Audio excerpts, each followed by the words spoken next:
Coach, go ahead. So talk about the playing and being a part of the Brooklyn Hoops Festival this weekend. Well, great venue and facility, and for St. John's, because of the roots that trace back in terms of our campus, our university being located in Brooklyn at one point. It's a neat opportunity across the board for a number of reasons. And state-of-the-art venue. You know, I've been here for a concert, for a Nets game, but this will be the first opportunity to actually compete with my team on the floor. So looking forward to it. How special is it for you to be able to coach here? Well, you know, we're uniquely positioned from the standpoint that our home court is Madison Square Garden.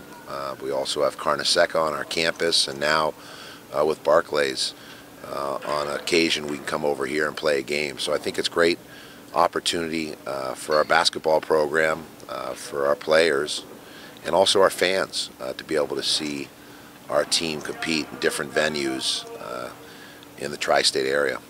Talk about playing against St. Francis. What do you think of them? They're a very athletic team.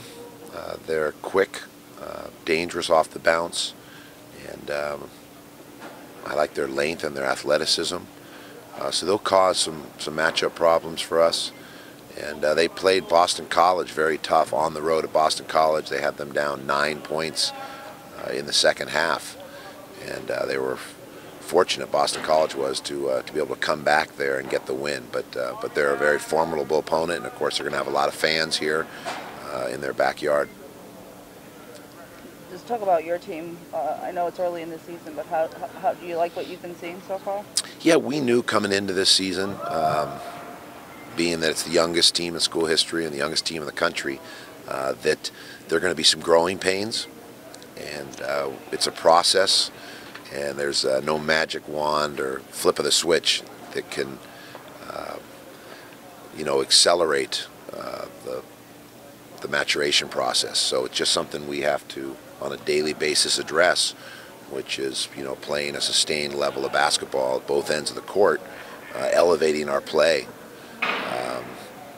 to a point where we can be competitive in the Big East. And we've got a lot of work ahead of us, but it's a challenge that we relish, and we're looking forward to it. And I wouldn't trade my players for anybody's, and really enjoy this particular group. What have you thought of D'Angelo Harrison? It's almost like routine. He gets 20 a night now.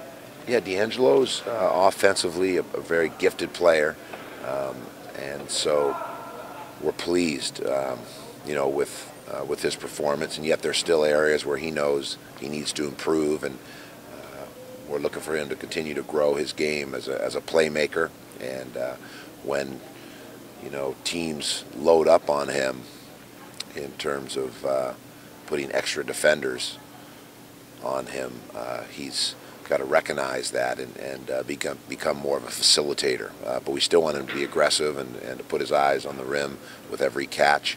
And when he's got daylight, he has the green light to go ahead and shoot. Coach, what have you heard about any of the latest movements with the membership as far as the Big East is concerned? Yeah, I mean, clearly there's the movement by the presidents to explore and look into the various possibilities when it comes to this conference realignment. And their objective is to look out for the best interests of the remaining original Big East members, which I think there's 7 now. So I think those 7 presidents have met and having dialogue to chart the best course, and they've kept us involved when both Joe and myself are engaged with our administrators in terms of giving our feedback, and naturally we have an interest in what the future is going to be.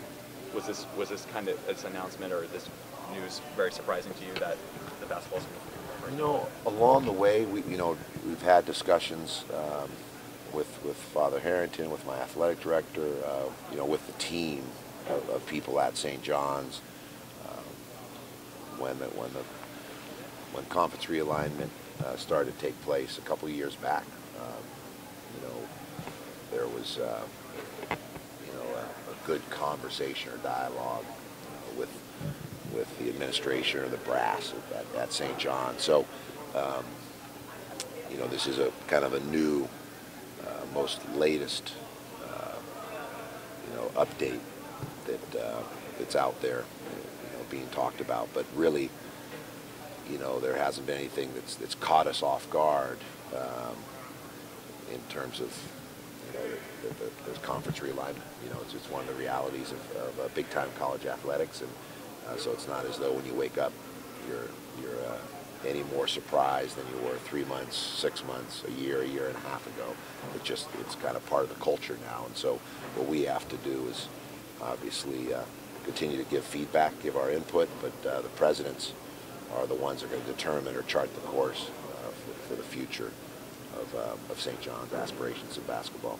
Is it disappointing to see something like the Big East? As I've said before, St. John's is positioned in a way that regardless of the realignment outcome, I feel good about our prospects because of our heritage and tradition. Madison Square Garden, New York City, our recruiting base, our style of play, our staff. There's just a number of reasons why I think St. John's, along with other schools, are positioned to have success, regardless of this particular chapter in conference realignment. And that's what it is. It's another chapter of many from the past couple years. And so I'm just looking forward to finding out what that is, like anybody else would be.